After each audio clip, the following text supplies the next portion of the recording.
നമ്മുടെ തലമുറകൾക്ക് ഈ വിഷ്ണു സഹസ്രനാമം, ലളിതാ സഹസ്രനാമം ഇതൊക്കെ എന്തിനാണ് ചൊല്ലുന്നത്, എന്തിനായിരിക്കണം ചൊല്ലേണ്ടത്, ഈ കാര്യത്തെക്കുറിച്ച് നമുക്കൊരു വ്യക്തത ഉണ്ടാക്കി വയ്ക്കണം. കാരണം പൊതുവേ നമ്മുടെ ഹിന്ദുക്കൾക്ക് വിശ്വാസമാണ് കൂടുതൽ. അപ്പം ഞാൻ കൃഷ്ണനെ വിശ്വസിക്കുന്നു, അതുകൊണ്ട് ഞാൻ കൃഷ്ണൻ്റെ വിഷ്ണു സഹസ്രനാമം ചൊല്ലും. അല്ലെങ്കിൽ ദേവിയെ വിശ്വസിക്കുന്നു, അതുകൊണ്ട് ഞാൻ ദേവിയുടെ നാമം ചൊല്ലുന്നു. ഇതാണ് പൊതുവേ നമ്മുടെ ഹിന്ദു സമൂഹത്തിലുള്ളത്. എന്നാൽ ഇതൊന്നും ഒരു വിശ്വാസത്തിലൂന്നിയതല്ല. ഇതെല്ലാം ഒരു ശാസ്ത്രമാണ്. ശാസ്ത്രം എന്ന് പറഞ്ഞാൽ പരിശീലനത്തിലൂടെ നമുക്ക് അനുഭവപ്പെടുത്താൻ സാധിക്കുന്നത്.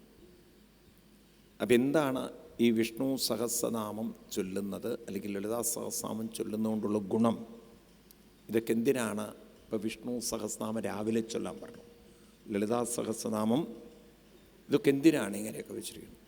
ഇപ്പം ഇത് ലളിതാ സഹസ്രനാമം രാവിലെ ചൊല്ലിയ കുഴപ്പമുണ്ടോ? അങ്ങനെയൊന്നുമില്ല. പിന്നെ എന്തിനാണ് അതൊക്കെ പറഞ്ഞിരിക്കുന്നത്? അതായത് ഇത് മുഴുവൻ മനുഷ്യൻ്റെ സൈക്കോളജിയാണ്, മനഃശാസ്ത്രമാണ്. ഇവിടെ മനുഷ്യൻ്റെ മനസ്സിനെയാണ് ഋഷിവര്യന്മാർ കൂടുതൽ പഠനം നടത്തിയത്. ഇപ്പം നമുക്കൊക്കെ മനോബലം വേണം, ഏകാഗ്രത വേണം. ഇപ്പം ഈ മനോബലമൊക്കെ ഉണ്ടാവണമെങ്കിൽ നമുക്കിപ്പോൾ മനോബലം എന്താണെന്നറിയില്ല. നമുക്കിപ്പോൾ ഉള്ളത് ആശ്രയബലമാണ്. പലരെയും ആശ്രയിച്ച് കിട്ടുന്ന, ഇപ്പം ആരോഗ്യമൊക്കെ അതുകൊണ്ട് ഞാനൊക്കെ, സമ്പത്തൊക്കെ അതുകൊണ്ട് ഞാനൊക്കെ, കുടുംബമൊക്കെ അതുകൊണ്ട് ഞാനൊക്കെ. ഇതേതെങ്കിലും ഒന്ന് പീക്കയാൽ ഞാനും ഒക്കെയില്ല, എൻ്റെ കാര്യം പോയി. അതാണ് ചിലർ തകർന്നു പോകുന്നത് കുടുംബജീവിതത്തിൽ. കാരണം അപ്രതീക്ഷിതമായ മരണങ്ങളൊന്നും ഉൾക്കൊള്ളാൻ മനോബലമില്ല. അപ്പോൾ അവരുടെ മനോബലം ശരിക്കുള്ള മനോബലമല്ല. നമുക്ക് വേണ്ടത് ആത്മശക്തിയാണ്, മറ്റുള്ളവരെ പരാശ്രയ ശക്തിയല്ല. ഏതാ വേണ്ടത്? ആത്മശക്തിയാണ്. ഇത് പലപ്പോഴും നമുക്കറിയില്ല എന്താ ആത്മശക്തി. അപ്പോൾ ഈ ശക്തി എന്ന് പറയുന്നത്, മനോബലം എന്ന് പറയുന്നത് അല്ലെങ്കിൽ ആത്മബലം എന്ന് പറയുന്നത് മനസ്സിനെ നമുക്ക് വിഷമ ചിന്തകളിൽ നിന്നും മാറ്റിയെടുക്കാനുള്ള കഴിവിൻ്റെ പേരാണ് ശക്തി. അതായത് ഇപ്പം നമ്മളൊരു ഒഴുക്കിൽപ്പെടുമ്പോൾ, നല്ല കുത്തൊഴുക്കിൽപ്പെടുമ്പോൾ ആ ഒഴുക്കിൽ നിന്ന് നമ്മളെ പുറത്തു കൊണ്ടുവരാൻ സാധിക്കുമ്പോഴാണ് നമ്മൾ പറയുക ആളൊരു ധീരനാണെന്ന്. ആളൊരു ധീരനായിട്ട് ആ ഒരു ഒഴുക്കിൽ നിന്ന് ബാക്കി പറയൂ, രക്ഷപ്പെട്ടു എന്ന്. ഇപ്പം നല്ല വെള്ളത്തിൻ്റെ ഒഴുക്കിൽ പെട്ടുപോയാൽ അതിന് രക്ഷപ്പെട്ടാൽ ആളൊരു ധീരതയ്ക്കുള്ള അവാർഡൊക്കെ അങ്ങനെയല്ലേ കൊടുക്കുക? ആണോ? സാഹിത്യ അവാർഡാണോ അവർക്ക് കൊടുക്കുക? അവർക്ക് എന്താ അവാർഡാണ് കൊടുക്കുക? ധീരതയ്ക്കുള്ള അവാർഡ്. അപ്പോൾ ആ ധീരത എന്ന് പറയുന്നത് ഒരു ആക്സിഡൻ്റൽ സിറ്റുവേഷനിൽ നിന്ന്, ക്രൈസിസിൽ നിന്ന് അവർക്ക് പുറത്തേക്ക് കടക്കാനുള്ള അവരുടെ സാമർഥ്യത്തിൻ്റെ പേരാണ്, കഴിവിൻ്റെ പേരാണ് ധീരത. ആണോ? ഇതുപോലെ മനോബലം എന്ന് പറയുന്നത് എന്താണ്? മനസ്സ് എന്തൊക്കെ വിഷമങ്ങളിലൂടെ കടന്നു പോകുന്നു അതിൽ നിന്ന് മനസ്സിനെ പുറത്തേക്ക് കൊണ്ടുവരാനുള്ള കഴിവിൻ്റെ പേരാണ് മനോബലം. ധീരതയല്ല, മനോബലം എന്ന് പറയുന്നത്, ആത്മബലം എന്ന് പറയുന്നത്. അങ്ങോട്ടും ഇങ്ങോട്ടും മാറിപ്പോകരുത്. അതൊരു ധീരതയാണ്, അത് ഉള്ളിലുള്ള ധീരതയാണ്. അപ്പം തൻ്റെ മനസ്സിനെ തൻ്റെ വിഷമങ്ങളിൽ നിന്നും പുറത്തേക്ക് കൊണ്ടുവരാനുള്ളൊരു ശക്തി. അപ്പം ഈ ശക്തി എന്ന് പറയുന്നത് ശ്രദ്ധയിലാണ് ഇരിക്കുന്നത്. എനിക്ക് തോന്നുന്നു ലോകത്തിൽ ജീവിതത്തെ ഡിഫൈൻ ചെയ്തിട്ടുള്ളത് ഭാരതീയരാണ്. നിങ്ങൾ നോക്കൂ, ഇപ്പം നമ്മളൊക്കെ ജീവിക്കുന്നുണ്ടെങ്കിലും വാട്ട് ഈസ് ലൈഫ് എന്നൊരു ചോദ്യം ചോദിച്ചാൽ ലൈഫിനെ എങ്ങനെ നിർവചിക്കുക? നമ്മൾ എന്താണ് ജീവിതം എന്നൊരു ചോദ്യം ചോദിച്ചാൽ എങ്ങനെ അതിനെ നിർവചിക്കുക? ഞാൻ പറഞ്ഞ മനസ്സിലായില്ല. എന്താണ് ജീവിതം? വാട്ട് ഈസ് ലൈഫ് എന്നൊരു ചോദ്യം ചോദിച്ചാൽ എന്താ ഉത്തരം പറയുക? ജീവിതം എന്താണെന്ന് ചോദിച്ചാൽ എന്താ പറയുക? നിങ്ങൾ ചോദിക്കും കണ്ണുകൊണ്ട് കണ്ടുകൂടെ ചോദിക്കും. ജീവിതം എന്താണെന്ന് ചോദിച്ചാൽ പൊതുവെ എന്താ പറയുക? അനുഭവങ്ങളാണ് ജീവിതം എന്ന് പറയും. അങ്ങനെയല്ലേ പറയുക? എന്താ പറയുക? ഓരോരോ അനുഭവങ്ങളാണ്. അനുഭവമാണോ ജീവിതം? നോക്കൂ, നമുക്ക് ശരിക്കും അതിൻ്റെ നിർവചനം അറിയില്ല. നമ്മളൊക്കെ ജീവിക്കുന്നുണ്ടെങ്കിലും ലൈഫിൻ്റെ ഒരു നിർവചനം നമുക്കറിയില്ല. അപ്പം എന്താണ് നിർവചനം? അനുഭവമാണോ ജീവിതം? നിങ്ങളെന്താ ഇന്നലെ രാത്രി ഉപ്പുമാവാണോ കഴിച്ചത്? അനുഭവം ആണോ ജീവിതം? ആണോ? പിന്നെന്താ ജീവിതം? ജീവിതം എന്ന് പറഞ്ഞാൽ ജീവിതം. ജീവിതം എന്ന് പറഞ്ഞാൽ എന്താ? തട്ടിപ്പോകുന്നത് വരെയുള്ള ജീവിതം. ചിന്തകളാണോ ജീവിതം? ചിന്തകളാണോ? അതിനല്ലേ അനുഭവം. ചിന്തകളുടെ അനുഭവം എന്നൊക്കെ പറഞ്ഞാൽ ഒന്ന് തന്നെയാണ്. ചിന്തകൾ വരുമ്പം നല്ല ചിന്തകളാകുമ്പോൾ നല്ല അനുഭവം, വേണ്ടാത്ത ചിന്തകളാകുമ്പം അസ്വസ്ഥതയുടെ അനുഭവം. ആണോ? ആണോ? അപ്പം എന്താ ജീവിതം? അനുഭവങ്ങളിലൂടെ. അനുഭവങ്ങളുണ്ടെങ്കിൽ കടന്നു പോകുമല്ലോ. അനുഭവങ്ങളുണ്ടെങ്കിൽ കടന്നു പോകുന്നതുകൊണ്ടല്ലേ അനുഭവം വരുന്നത് തന്നെ. എന്താണ് ജീവിതം? നമുക്കൊരു വ്യക്തത ഈ കാര്യത്തിൽ ആരും പഠിപ്പിച്ചത്. ഇത്രയും സയൻസൊക്കെ ഡെവലപ്പ് ചെയ്തിട്ടും ഞാൻ ഈവൻ പലപ്പോഴും ഈ ഡോക്ടേഴ്സിനോട് തന്നെ ചോദിക്കാറുണ്ട്, അവരുടെയൊക്കെ ഫംഗ്ഷന് വിളിക്കുമ്പോൾ വാട്ട് ഈസ് ലൈഫ് എന്ന്. ഇന്ന് ഈ ആളുകൾ അനാട്ടമിയും ഫിസിയോളജിയും സൈക്കോളജിയും ഒക്കെ പഠിക്കുന്നവരാണ്. പക്ഷെ അവർക്ക് പോലും ഇതിൻ്റെ ഉത്തരമില്ല. നിങ്ങളൊന്ന് ആലോചിച്ച് നോക്കൂ. സത്യം, ഉത്തരമില്ല. എന്താണ് ജീവിതം? അപ്പം അവിടെയാണ് ഗീതയിൽ 17-ാം അധ്യായത്തിലെ 3-ാം ശ്ലോകത്തിൽ കൃഷ്ണൻ പറയും. എന്തൊരു ഡെഫിനിഷനാണ് കൃഷ്ണൻ കൊടുത്തിട്ടിരിക്കുന്നത് അറിയോ? ഞാൻ പുസ്തകത്തിലേക്ക് പോകണ്ടപ്പോൾ നിങ്ങൾ, കാരണം നമ്മുടെ സമയത്തിന് പറ്റിയതല്ല, പിന്നീട് ഡീറ്റെയിൽ ആയിട്ട് എടുക്കാം. ഇത്രയും ഓർത്താൽ മതി. യോ യസ് ശ്രദ്ധ സ ഏവ ജീവിതം. ഇത്രയും ഓർത്താൽ മതി. നിർവചനം ഇത്രയുള്ളൂ. യോ യസ് ശ്രദ്ധ സ ഏവ ജീവിതം. ഇത്രയുള്ള സാൻസ്ക്രിറ്റിൽ പറയുകയാണെങ്കിൽ യോ യസ് ശ്രദ്ധ സ ഏവ ജീവിതം എന്ന് പറഞ്ഞാൽ എന്താണ്? ഏതൊന്നിലാണോ നിങ്ങൾ ശ്രദ്ധ വയ്ക്കുന്നത്, ദാറ്റ് ഈസ് യുവർ ലൈഫ് എന്നാണ്. അപ്പോൾ നോക്കൂ, അനുഭവം എന്നത് പറയുന്നതിൽ ഒരുപടി ഉയരുകയാണ് നമ്മൾ. എന്ന് പറഞ്ഞാൽ എന്താ അർത്ഥം? മനസ്സിലായി ആർക്കെങ്കിലും ഞാൻ പറഞ്ഞത്? എന്താ ഞാൻ പറഞ്ഞത്? ഇപ്പം ഞാൻ എന്താ പറഞ്ഞത്?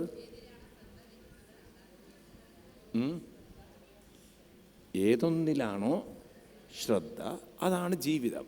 അപ്പോൾ നോക്കൂ നിങ്ങൾ, അനുഭവമാണ് ജീവിതം എന്ന് പറയുമ്പോൾ ഏത് അനുഭവത്തെ വേണമെന്ന് തീരുമാനിക്കാനുള്ള ഒരു കഴിവ് ആർക്കുണ്ട്? മനസ്സിലായില്ല. ഞാനിപ്പം വിഷമാവസ്ഥയിലൂടെ കടന്നു പോകുമ്പോഴും അതിലും ശ്രദ്ധ വയ്ക്കാം. അതൊക്കെ ജീവിതത്തിൻ്റെ ഒരു ഭാഗം എന്ന രീതിയിൽ എൻ്റെ ശ്രദ്ധയെ, ഇതൊക്കെ ഈശ്വരൻ്റെ അല്ലെങ്കിൽ കാലത്തിൻ്റെ കർമ്മത്തിൻ്റെ എന്ന് പറഞ്ഞുകൊണ്ട് എനിക്ക് എൻ്റെ ശ്രദ്ധയെ അതിൽ നിന്ന് മാറ്റാനുള്ളൊരു കഴിവുണ്ടോ? പറയൂ. ഉണ്ട്. എല്ലാവരുടെ മുന്നിലും വെച്ച് നമ്മളൊന്ന് സ്ലിപ്പ് ചെയ്ത് വീണു, ഡ്രസ്സിലൊക്കെ ഇത്തിരി ചളി പറ്റി, ആൾക്കാരൊക്കെ നോക്കിക്കൊണ്ടിരിക്കുന്നുണ്ടെങ്കിൽ നിങ്ങളുടെ മുഖം എങ്ങനെ ഇരിക്കും? ഇതൊന്നും മിണ്ടാത്തത്. നിങ്ങൾ എല്ലാവരും മുന്നിലും വെച്ച് നമ്മളൊന്ന് സ്ലിപ്പ് ചെയ്ത് വീണു, അത്യാവശ്യം നല്ല വേദനയൊക്കെ ഉണ്ട്. പക്ഷെ എല്ലാവരും മുന്നിലും വെച്ച് അങ്ങനെ പറ്റുമ്പോൾ നമ്മുടെ മുഖത്ത് എങ്ങനെ ഉണ്ടാവും? ഒന്നും പറ്റില്ല, ഒന്നുമില്ല, കുഴപ്പമൊന്നുമില്ല. എന്നാൽ ഉള്ളിൻ്റെ ഉള്ളിൽ നമുക്കറിയാം എന്താ യാഥാർത്ഥ്യം എന്നുള്ളത്, അല്ലേ? ശരിയല്ലേ? ആണോ? ഇപ്പം നമ്മൾ എവിടെയെങ്കിലും വെയിറ്റ് ചെയ്യുന്ന സമയത്ത് വല്ല പക്ഷിയും ഡ്രോപ്പ് ചെയ്താൽ എല്ലാവരും മുന്നിലും വെച്ചിട്ടാണെങ്കിൽ ആ വൃത്തികേടിൻ്റെ വല്ല ലക്ഷണം നിങ്ങളുടെ മുഖത്തുണ്ടാകുമോ? നിങ്ങൾ അസ്വസ്ഥത കാണിക്കുമോ? നിങ്ങൾ പോയി കഴുകി ഒന്ന് വൃത്തിയാക്കി കൂളായിട്ട്. ആണോ? ആണോ അല്ലയോ? അപ്പം നമുക്ക് ഏത് കാര്യത്തിലും ശ്രദ്ധ വയ്ക്കാനുള്ള ഫ്രീഡമുണ്ട്. എന്തുണ്ട്? ഫ്രീഡം, സ്വാതന്ത്ര്യമുണ്ട്. അപ്പം നമ്മളൊന്നുകൂടി ഉള്ളിലേക്ക് വരികയാണെങ്കിൽ നമുക്ക് കാണാൻ പറ്റും, നമ്മുടെ ജീവിതം എന്ന് പറയുന്നത് ശ്രദ്ധ ഏതിൽ വെക്കണം, ശ്രദ്ധ എന്തിൽ വെക്കണം, ശ്രദ്ധ എങ്ങോട്ട് തിരിക്കണം എന്ന സ്വാതന്ത്ര്യമാണ് ജീവിതം. മനസ്സിലാവുണ്ടല്ലോ? ആ സ്വാതന്ത്ര്യം നമുക്കുണ്ടോ? ആ സ്വാതന്ത്ര്യം ഉണ്ടോ? ചിന്തിച്ചു നോക്കൂ, നിങ്ങൾ പുറകോട്ട് നോക്കൂ, ഉണ്ടോ? അപ്പം നമുക്ക് വിഷമങ്ങളെ ചിന്തിക്കാം, നമുക്ക് അതൊക്കെ ജീവിതത്തിൻ്റെ ഒരു ഭാഗം. ഭഗവത്ഗീതയിൽ പറയും, പ്രസാദ ബുദ്ധിയിൽ ജീവിതം കാണുക. എന്താ പ്രസാദ ബുദ്ധി? അത് ഭഗവാന്റെ ഒരു പ്രസാദം. അതായത് ഞാൻ ചെയ്ത കർമ്മങ്ങൾക്ക് എന്തായാലും എനിക്ക് എന്ത് കിട്ടും? അനുഭവങ്ങൾ, കർമ്മഫലം കിട്ടും. അത് എൻ്റെ കർമ്മഫലമാണ്, ഞാൻ ചെയ്ത കർമ്മത്തിൻ്റെ ഫലമാണ്. അതിലിപ്പോൾ ഞാൻ ആരോടും പരാതി പറഞ്ഞിട്ടോ ദുഃഖിച്ചിട്ടോ കാര്യമില്ല. മനസ്സിലാവുണ്ടല്ലോ? ആ എന്ന രീതിയിൽ നമ്മൾ എടുക്കുമ്പോൾ ആ ഒരു അനുഭവത്തിൻ്റെ തീവ്രത കുറയുമ്പോൾ, ഞാൻ ശ്രദ്ധ അനുഭവത്തിലല്ല വെച്ചത്, ഞാൻ ആ അനുഭവത്തെ എങ്ങനെ കാണണമെന്ന ഒരു ആറ്റിറ്റ്യൂഡ് എന്ന് പറയും, മനോഭാവത്തിൽ എൻ്റെ ശ്രദ്ധ വെച്ചു.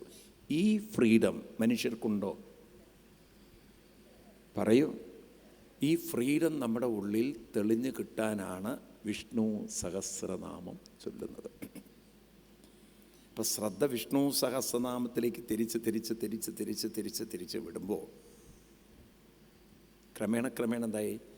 അനുഭവങ്ങളിലേക്കുള്ള അതിൻ്റെ ആകർഷണ തീവ്രത പറയൂ കുറഞ്ഞു വരും. അതുകൊണ്ടാണ് കമ്പൽസറി നമ്മൾ വിഷ്ണു സഹസ്രനാമമൊക്കെ രാവിലെ ചൊല്ലണം. രാവിലെ എന്തിനാ ചൊല്ലണം? കാരണം നമ്മുടെ ബുദ്ധിയെ ഷാർപ്പൻ ചെയ്യേണ്ടത്, ബുദ്ധിയെ ഏകാഗ്രമാക്കാൻ പറ്റിയ സമയം രാവിലെയാണ്. വൈകുന്നേരം ലളിതാ സഹസ്രനാമം ചൊല്ലുന്നത് വൈകുന്നേരം ആകുമ്പോഴേക്കും പല അനുഭവങ്ങൾ മനസ്സിൽ കടന്നുകൂടും. അപ്പം അത് റെക്കോർഡ് ചെയ്യപ്പെടും, അതവിടെ പ്രിൻ്റ് ചെയ്യപ്പെടും, അത് അവിടെ അങ്ങോട്ട് എൻഗ്രോസ് ചെയ്യപ്പെടും, നമ്മുടെ ഉള്ളിൽ അങ്ങോട്ട് അടിച്ച് പ്രിൻ്റ് ചെയ്ത് വരും. അതിലേക്ക് മനസ്സ് പോവാതിരിക്കാൻ, അത് അയവിറക്കാതിരിക്കാൻ, അതിനെ അപ്പം തന്നെ എന്ത് ചെയ്യണം? അതിൻ്റെ പ്രാധാന്യം ഡിലീറ്റ് ചെയ്ത് കളയാൻ. അപ്പം അതിനൊരു ഡിലീറ്റിംഗ് പ്രോസസ്സാണ് ഏത്? ലളിതാ സഹസ്രനാമം നിങ്ങൾ ചൊല്ലി നോക്കൂ, അന്നത്തെ വേണ്ടാത്ത ചിന്തകളൊന്നും മനസ്സിലധികം ഒട്ടിപ്പിടിക്കില്ല. അപ്പം മനസ്സിനെ ക്ലീൻ ചെയ്ത് വെക്കാൻ ലളിതാ സഹസ്രനാമവും, ഏകാഗ്രത കൂട്ടാൻ, ശ്രദ്ധ കൂട്ടാൻ, അല്ലെങ്കിൽ ശ്രദ്ധയുള്ള ആ സ്വാതന്ത്ര്യം കൂട്ടാൻ ഏതും വേണം? വിഷ്ണു സഹസ്രനാമം ചൊല്ലണം. അപ്പം ഡെയിലി നമ്മൾ ഇത് വർക്കൗട്ട് ചെയ്താൽ, പലരും ഇപ്പം വർക്കൗട്ട് എന്ന് പറഞ്ഞാൽ മസിലും കയ്യും കാലും ഒക്കെയാണ് വർക്കൗട്ട് ചെയ്യും. ഈ മൈൻഡിനെ ഒന്ന് വർക്കൗട്ട് ചെയ്താൽ മെൻ്റലി നമ്മൾ ശരിക്കും പറഞ്ഞാൽ ഉയരുകയാണ് ഉണ്ടാവുക. പക്ഷെ ആ ഒരു സംസ്കാരം നമ്മുടെ ഹിന്ദുക്കളിലേക്ക് വരണം. ഇപ്പം നിങ്ങളൊക്കെ ഒരു 10 പേരെ ഒന്ന് വിഷ്ണു സഹസ്രനാമവും ലളിതാ സഹസ്രനാമം പഠിപ്പിക്കുകയാണെങ്കിൽ ഒരു കുറച്ച് വർഷം കൊണ്ട് പാലക്കാട് നമുക്ക് എന്താക്കി മാറ്റാം? എല്ലാവരും വിഷ്ണു സഹസ്രനാമം ചൊല്ലുന്ന ഒരു നാടാക്കി മാറ്റാം. വേണ്ടയോ? എല്ലാവരും ഇത് പഠിക്കണം, എല്ലാവരും ഇത് പരിശീലിക്കണം. രാവിലെ എണീറ്റാൽ വിഷ്ണു സഹസ്രനാമവും, വൈകുന്നേരമായാൽ അതൊരു ശീലങ്ങൾ, കൾച്ചർ നമ്മൾ കൊണ്ടു നടന്നാൽ നല്ലതാണ്. കാരണം എന്താ വെച്ചാൽ നമ്മുടെ ആളുകൾക്ക് ഇതൊന്നും വേണ്ട പോലെ പറഞ്ഞു കൊടുക്കാനോ പരിശീലിപ്പിക്കാനോ അവർക്ക് പ്രോത്സാഹനം നൽകാനോ പ്രചോദനം നൽകാനോ നമ്മുടെ ഹിന്ദു കമ്മ്യൂണിറ്റിക്ക് സാധിച്ചില്ല. പഴയ കാലത്തൊക്കെ ബ്രാഹ്മിൻസ് ഇത് ചൊല്ലും, അപ്പോൾ അവർ വേറെ ആർക്കും പറഞ്ഞു കൊടുത്തില്ല ഇതിൻ്റെ ഒരു പ്രാധാന്യം. അപ്പോൾ അതുകൊണ്ട് എന്ത് പറ്റി? അതൊരു കമ്മ്യൂണിറ്റിയുടെ മാത്രമായി മാറി. പഴയ കാലത്ത് ഗായത്രി ബ്രാഹ്മിൻസ് മാത്രം ചൊല്ലും, വേറെ ആരും ചൊല്ലില്ല. അപ്പം അങ്ങനെയൊക്കെ ഒരു അബദ്ധങ്ങൾ പഴയ കാലത്തുണ്ടായിരുന്നു, മനസ്സിലായില്ലേ? അതൊക്കെ മാറി ഇപ്പം നമ്മളൊരു കൾച്ചറിലേക്ക് വന്നുകൊണ്ടിരിക്കുക. അപ്പം നമുക്ക് മനസ്സിലായി ഇത് ഒരു ആർക്കും പറഞ്ഞതല്ല, ഇത് സർവേഷാം എന്നൊക്കെ ഗീതയിലും വേദത്തിലും പറയുമ്പോൾ എല്ലാവരും ചൊല്ലേണ്ടതാണ്. അത് ആരും ചൊല്ലരുത് എന്ന് പറഞ്ഞിട്ടില്ല. ഈവൻ പൂജ പോലും സ്ത്രീകൾക്ക് ചെയ്യാമെന്നൊക്കെയാണ് ഭാഗവതത്തിൽ പറഞ്ഞിട്ടുള്ളത്. അറിയോ നിങ്ങൾക്ക്? അത്രയും വിശാലത നിങ്ങളതിൽ ഭാഗവതം ഉള്ളതുകൊണ്ട് ഈ സന്ദർഭത്തിലൊന്ന് നോക്കാൻ വേണ്ടിയിട്ട് പറയുകയാണ്. 11-ാം സ്കന്ധത്തിൽ 28-ാമത്തെ ഭാഗവതം. അല്ല, നമ്മുടെ ആ വിശാലത നോക്കൂ നിങ്ങൾ. ഈ പൊതുവേ മറ്റ് കമ്മ്യൂണിസ്റ്റുകളൊക്കെ അനാവശ്യമായിട്ട് ഹിന്ദുക്കളെ കുറ്റം പറയുമ്പോൾ നമ്മൾ ഈ ഗ്രന്ഥങ്ങളൊക്കെ പഠിച്ചാൽ നമുക്ക് മനസ്സിലാവും നമ്മുടെ ആ ഒരു വിശാലത, ബ്രോഡ് മൈൻഡഡ്നെസ്, ഇത് ലോകത്തിൽ വേറെ ഒരു മതത്തിനും ഉണ്ടായിരുന്നില്ല എന്നുള്ളത്. ഇതൊക്കെ നമുക്ക് അത്ഭുതം തോന്നും. ഞാൻ തന്നെ ഇത് വായിക്കുമ്പോൾ എനിക്ക് അത്ഭുതം തോന്നിയിട്ടുണ്ട്. കൃഷ്ണനൊക്കെ എത്ര വളരെ വലിയ ഒരു സിവിലൈസ്ഡ്, ഒരു വളരെ ബ്രോഡ് മൈൻഡഡ് ആളായിരുന്നു എന്നുള്ളത്. പിന്നെ ആ കൃഷ്ണനെ ഒന്നും വേണ്ട പോലെ ആരും പരിചയപ്പെടുത്തി തന്നിട്ടില്ല. നമുക്ക് ഏകാദശ സ്കന്ധത്തിൽ നമുക്ക് 27-ാം ശ്ലോകത്തെയാണ് ക്രിയായോഗം എന്ന് പറയുക. ക്രിയായോഗം എന്ന് പറഞ്ഞാൽ പൂജാതി കാര്യങ്ങളെക്കുറിച്ച് പറയുന്നതാണ് ക്രിയായോഗം. 27-ാം അധ്യായം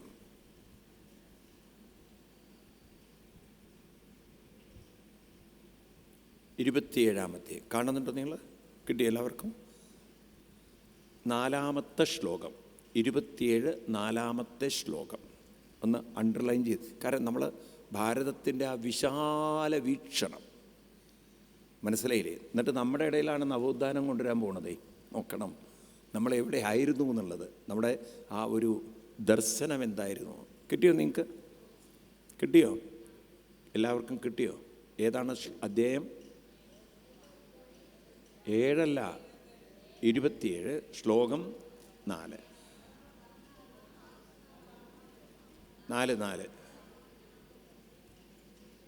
ഏതത് വൈ സർവവർണ്ണാനാം. സർവവർണ്ണം എന്ന് പറഞ്ഞാൽ എന്താണ്? എല്ലാ വർണ്ണത്തിലും എന്ന് വെച്ചാൽ വർണ്ണം എന്ന് പറഞ്ഞാൽ പൊതുവെ ജാതി എന്നർത്ഥം. എല്ലാ വർണ്ണങ്ങൾക്കും ആശ്രമാണം ച സമ്മതം. ആശ്രമങ്ങൾക്കും ഇത് ചെയ്യാൻ സമ്മതമാണ്. എല്ലാവർക്കും പൂജ ചെയ്യാം, അതിൽ തെറ്റില്ല എന്നാണ് പറയുന്നത്. ശ്രേയസാം ഉത്തമമന്യേ സ്ത്രീ ശ്രൂതാനാം. ഏറ്റവും ഉത്തമമാണ് സ്ത്രീ ശ്രൂതാനാം. സ്ത്രീകൾക്കും ശൂദ്രന്മാരായാലും ശരി, ആർക്കും ച മാനത. ഉദ്ധവരോട് പറയാണ്, സ്ത്രീകൾക്ക് പോലും എന്തു ചെയ്യാം? 5000 വർഷങ്ങൾക്ക് മുമ്പ് ഭാരതത്തിലെ കാഴ്ചപ്പാടാണ് നമുക്ക്. താരയും ഒന്നില്ലെന്നും മാറ്റി. അപ്പോൾ പൂജ ചെയ്യാന്നുണ്ടെങ്കിൽ പിന്നെ മന്ത്രം ചൊല്ലാൻ ബുദ്ധിമുട്ടുണ്ടോ? പൂജ ചെയ്യണമെങ്കിൽ എന്ത് വേണം? പൂജ ചെയ്യണമെങ്കിൽ തന്നെ അപ്പോൾ പിന്നെ മന്ത്രം ചൊല്ലുന്നതിൽ വിലക്കുണ്ടാവുമോ? പറയൂ.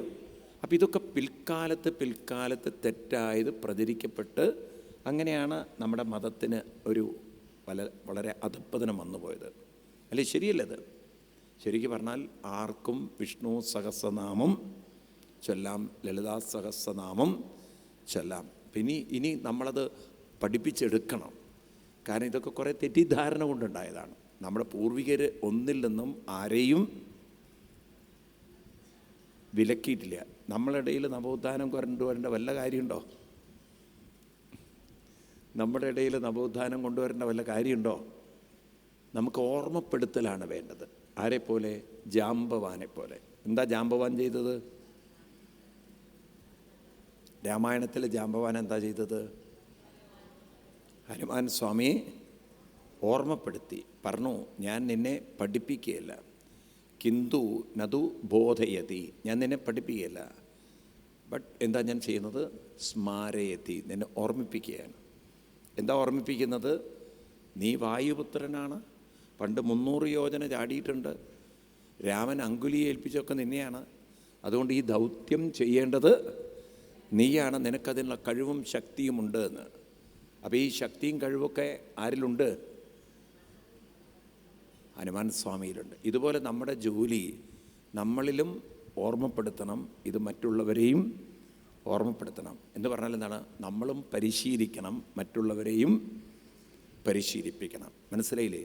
ആരെങ്കിലും തെറ്റിദ്ധാരണ കൊണ്ടുവരാൻ ശ്രമിച്ചാൽ ഈ ശ്ലോകങ്ങളൊക്കെ പറഞ്ഞു കൊടുക്കണം. ഇത് കൃഷ്ണൻ ഉദ്ധവരോട് പറഞ്ഞിട്ടുണ്ട്. ആർക്കും ഇതെല്ലാം ചൊല്ലാം, ആർക്കും ഈവൻ പൂജ പോലും ചെയ്യാം. മനസ്സിലാവുണ്ടല്ലോ? അത്ര വിശാലത നമ്മുടെ ഭാരത സംസ്കൃതിക്ക് ഉണ്ടായിരുന്നു. അപ്പോൾ ഇതൊക്കെ കാണിച്ചു തരാൻ വേണ്ടിയിട്ട് ആ ശ്ലോകം പറഞ്ഞു മാത്രം. ഇനി നമുക്ക് ഓങ്കാരം ചൊല്ലി നമുക്ക് തുടങ്ങാം. നമുക്ക് പുസ്തകം അടച്ചു വയ്ക്കൂ. ഞാൻ ആ ഒരു കോണ്ടെക്സ്റ്റിൽ ആ ഒരു ശ്ലോകം പറയാൻ വേണ്ടിയിട്ട് ആ ശ്ലോകം കാണിച്ചു എന്ന് മാത്രം. ഇപ്പം ഞാനിതെന്താ പറയാൻ കാരണം വെച്ചാൽ, ഈ കമ്മ്യൂണിസ്റ്റുകൾക്കൊരു ധാരണ ഉണ്ട് നമ്മുടെ ഹിന്ദുക്കൾക്ക് ഇത്തിരി നവോത്ഥാനത്തിൻ്റെ കുറവുണ്ടെന്ന്. ഒരുപക്ഷെ സർവ്വമതങ്ങളെക്കാളും ഏറ്റവും ഹൈലി ഇവോൾവ് ആയിട്ടുള്ളൊരു മതമാണ്, പറയൂ, ഹിന്ദുമതം. നോക്കി, ഇത്രയും ഒരാളെ പോലും മാറ്റി നിർത്തിയിട്ടില്ല. ഉണ്ടോ? എല്ലാവരെയും ഉൾക്കൊള്ളുന്ന ഒരു സംസ്കൃതി. പക്ഷെ പിൽക്കാലത്ത് അതിന് പല ച്യുതികൾ വന്നു. അതിപ്പോൾ ഈ ടാർ ചെയ്ത റോഡ് സർക്കാർ ചെയ്യുന്ന പോലെ എല്ലാം ടാർ ചെയ്ത് കഴിഞ്ഞിട്ടാണ് പൈപ്പ് ലൈന് പൊളിക്കുക. അവരെന്നെ ച്യുതി ഉണ്ടാക്കുന്ന പോലെ അല്ലേ? കണ്ടിട്ടില്ലേ ഇപ്പം നിങ്ങൾ? ഇനിയിപ്പോൾ പൈപ്പുകാരൻ കഴിഞ്ഞിട്ട് അതൊന്ന് വീണ്ടും അത് റീടാർ ചെയ്തൊക്കെ ചെയ്ത് കഴിയുമ്പോഴേക്കായിരിക്കും കേബിളുകാരൻ വന്ന് പൊളിക്കുന്നത്. ഇപ്പം ഇവരുടെ തന്നെ ഇങ്ങനത്തെ സംസ്കാരമാണുള്ളതെങ്കിൽ മനസ്സിലായില്ല. എന്ന് പറഞ്ഞ പോലെ നമ്മുടെ ഇടയിലും നല്ലൊരു സംസ്കാരം ഇടയ്ക്കൊന്ന് ച്യുതി സംഭവിച്ചു. പക്ഷേ ആ ച്യുതിയിൽ നിന്ന് വീണ്ടും അതിനെന്ത് ചെയ്യണം? ഉയർത്തെഴുന്നേൽപ്പിക്കണം. അത് നമ്മുടെ കൂട്ടായ കലക്റ്റീവായിട്ടുള്ള പ്രയത്നമാണ്. അപ്പോഴാണ് സമൂഹത്തിന് മാറ്റങ്ങൾ ഉണ്ടാവുക. നിൽക്കട്ടെ, എല്ലാവരും നിവർന്നിരുന്ന് നീട്ടി ഓങ്കാരം ചൊല്ലണേ. ഓങ്കാരം ചൊല്ലുമ്പോൾ നിങ്ങളുടെ ബ്രെയിനും നിങ്ങളുടെ ശരീരവും ഒക്കെ നല്ലവണ്ണം അയവ് വരുത്തുക. നിങ്ങൾക്ക് തന്നെ തോന്നണം ശരീരം ഭാരമില്ലാതായിട്ടുണ്ട്. അരക്കെട്ടാണെങ്കിൽ നല്ലവണ്ണം നിവർന്നിരിക്കുകയും വേണം. അങ്ങനെ നിവർന്നിരുന്നു കൊണ്ട് ശരീരത്തിനെ അയവ് വരുത്തുക, ലൂസാക്കി മാറ്റുക നല്ലവണ്ണം. അത് 0 വെയിറ്റ് നമുക്ക് ഫീൽ ചെയ്യണം. അതുവരെ നമ്മൾ ഓങ്കാരം ചൊല്ലി പരിശീലിക്കണം. അങ്ങനെ ഒരു ശരീരമുണ്ടെന്ന് നമുക്ക് തോന്നരുതെന്നാണ് പറയണത്. അങ്ങനെ ഇല്ല, ഒരു ശരീരമുണ്ടെന്ന് നമ്മൾ മറന്നു പോകുന്നൊരു ഘട്ടം വന്നാൽ അത് സമാധിയിലേക്കുള്ളൊരു അനുഭവമായി മാറുന്നു. ഈ സമാധി എന്നൊക്കെ പറയുന്ന ആ അവസ്ഥയിലിരിക്കുന്നവർക്ക് ശരീരമുണ്ടെന്നവർ അല്പം പോലും ഫീൽ ചെയ്യുന്നില്ല. ഭാരമില്ല, പെയിനില്ല, ഒന്നുമില്ലാത്തൊരവസ്ഥ. ഉറക്കം എങ്ങനെയാണ് നിങ്ങളുടെ ഉറക്കത്തിൽ നിങ്ങളുടെ ശരീരത്തിൻ്റെ ഭാരം എങ്ങനെയാണ്? ഉറക്കത്തിൽ ശരീരത്തിൻ്റെ ഭാരം എങ്ങനെയാണ് ഫീൽ ചെയ്യണത് എന്നതുപോലെ ഉണർന്നിരിക്കുന്ന സമയത്തുള്ള അനുഭവത്തിൻ്റെ പേരാണ് സമാധി. സമാധി ഒരു ഉറക്കമാണ്, പക്ഷേ ഉണർന്നിരിക്കുന്ന ഉറക്കമാണ് ഏത്? സമാധി. അങ്ങനെ ഒരു ഘട്ടമുണ്ട് എന്നാണ് പറയുന്നത്. അപ്പം നിവർന്നിരുന്ന് നീട്ടി ഓങ്കാരം ചൊല്ലുക. ശ്വാസം നല്ലവണ്ണം ഉള്ളിലേക്ക് വലിച്ചെടുക്കുക മാക്സിമം. നട്ടലൊന്ന് മുകളിലേക്ക് ഉയർത്തിക്കൊണ്ട് വേണം ചൊല്ലാൻ ഓങ്കാരം. ഓ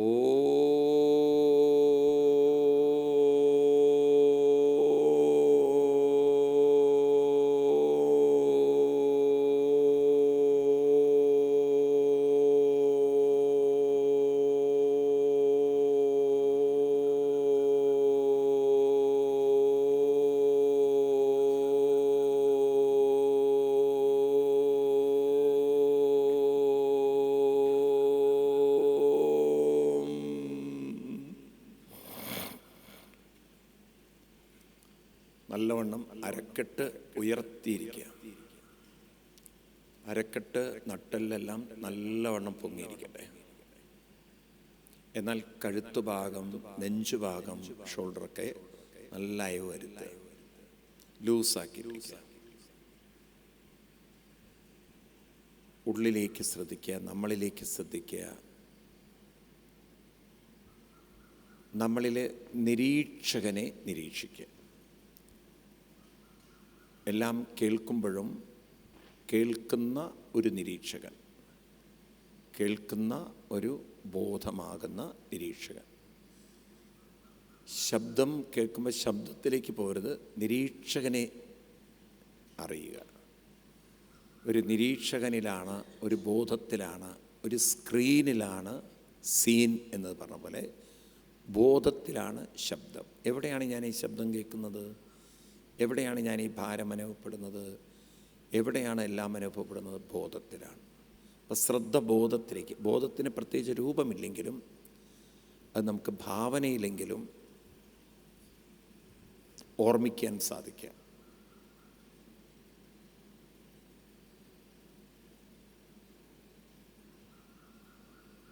എല്ലാം അറിയിച്ചു തരുന്ന, അനുഭവിപ്പിച്ചു തരുന്ന, മനസ്സിലാക്കി തരുന്ന, ചിന്തിക്കാൻ സാധിക്കുന്ന ബോധം. അതാണ് എൻ്റെ യഥാർത്ഥമായ എൻ്റെ ഉറവിടം, സോഴ്സ്. അവിടെ നിന്നാണ് ഞാൻ വന്നിരിക്കുന്നത്.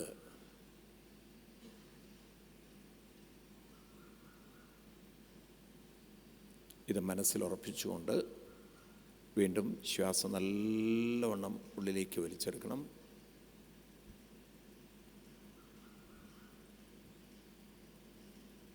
നട്ടെല്ലൊന്ന് മുകളിലേക്ക് ഉയർത്തിക്കൊണ്ട് വേണം ഓങ്കാരം ചൊല്ലാൻ.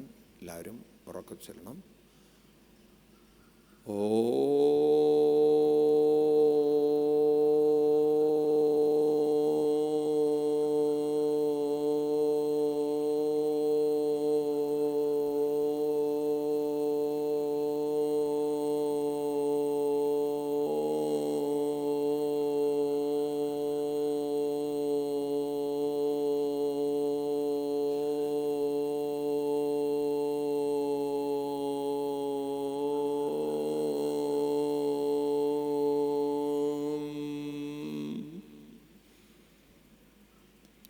അരക്കെട്ട് നിവർന്നിരിക്കണം. കഴുത്ത് ഷോൾഡറൊക്കെ ലൂസാക്കിയിരുന്നു. സ്വയം നമ്മളിലേക്ക് നോക്കുക. നമ്മളിലെ നേരത്തെ പറഞ്ഞ പോലെ നിരീക്ഷകനെ, ബോധത്തെ അറിയുന്നവനെ കുറിച്ച് ചിന്തിക്കുക. ബോധം എന്ന നിരീക്ഷകൻ, ബോധമെന്ന അറിയുന്നവൻ, ബോധമെന്ന അനുഭവിക്കുന്നവൻ.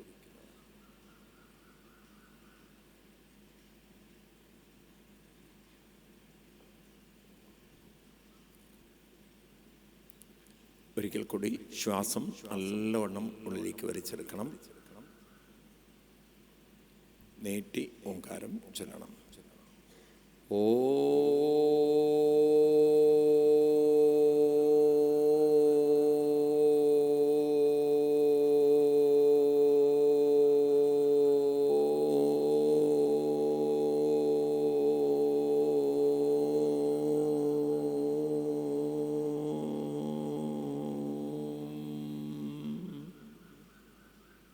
അരക്കെട്ട് നിവർന്നിരിക്കുക. ഷോൾഡർ, കഴുത്തൊക്കെ ലൂസാക്കിയിട്ട് നമ്മളിലേക്ക് നോക്കി നിരീക്ഷകനെ നിരീക്ഷിക്കുക. അതാണ് അതിൻ്റെ ക്രക്സ് പോയിന്റ്. അത് വിട്ടുപോകരുത്. ശബ്ദം കേൾക്കുന്നതും പലതും കേൾക്കുന്നതും അറിയുന്നതൊക്കെ ബോധമുള്ളത് കൊണ്ടാണ്. ബോധമാണ് ആശ്രയം, ബോധമാണ് അടിസ്ഥാനം, ബോധമാണ്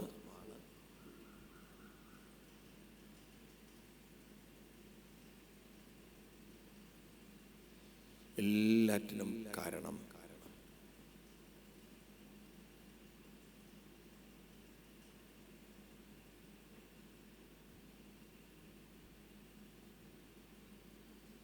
അങ്ങനെ ഒരിക്കൽ നമ്മൾ ബോധമാണ് എല്ലാറ്റിനും കാരണമെന്ന് മനസ്സിലായാൽ ഇനി നമുക്ക് കുറച്ചു നേരം ജപിക്കാം. അപ്പം ജപിക്കുമ്പോൾ ലങ്സിനെ മുകളിലേക്ക് ഉയർത്തണം. ഓ എന്ന് ചൊല്ലി നെഞ്ചൊന്ന് മുകളിലേക്ക് ഉയർത്തുക. പതുക്കെ ചെയ്യണം. എന്നിട്ട് പതുക്കെ നെഞ്ച് നാമത്തിൻ്റെ രണ്ടാമത്തെ പാദം ചൊല്ലുമ്പോൾ താഴെ ഇറക്കണം. ഓ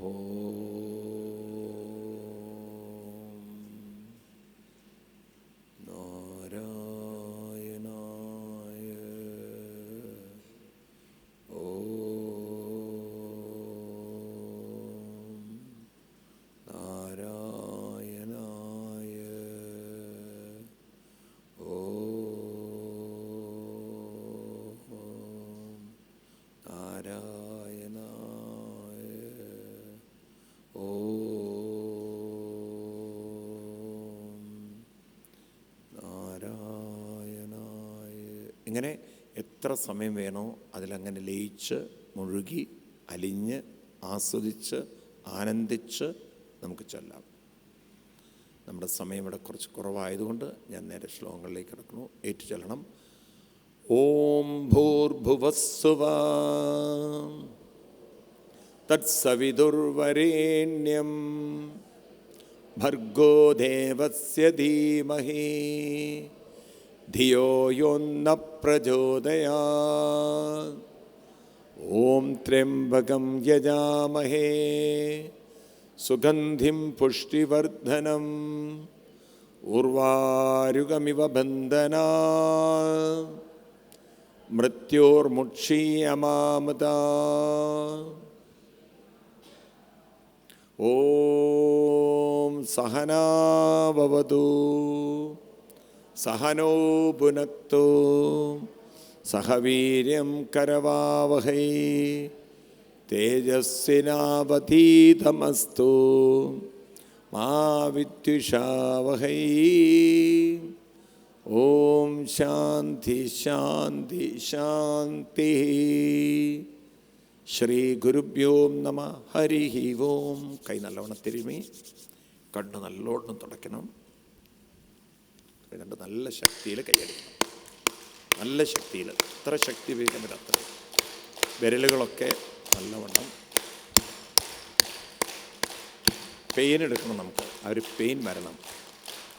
അങ്ങനെ നമ്മുടെ ശരീരത്തിലേക്ക് ആ സർക്കുലേഷനൊക്കെ കൂട്ടി ബ്രെയിനിലേക്കും ഹാർട്ടിലേക്കൊക്കെ. അപ്പോൾ നമുക്ക് ഒരു ഭാവിയിൽ സംഭവിക്കാൻ പോകുന്നൊരു സ്ട്രോക്കൊക്കെ കൺട്രോൾ ചെയ്യാൻ പറ്റും.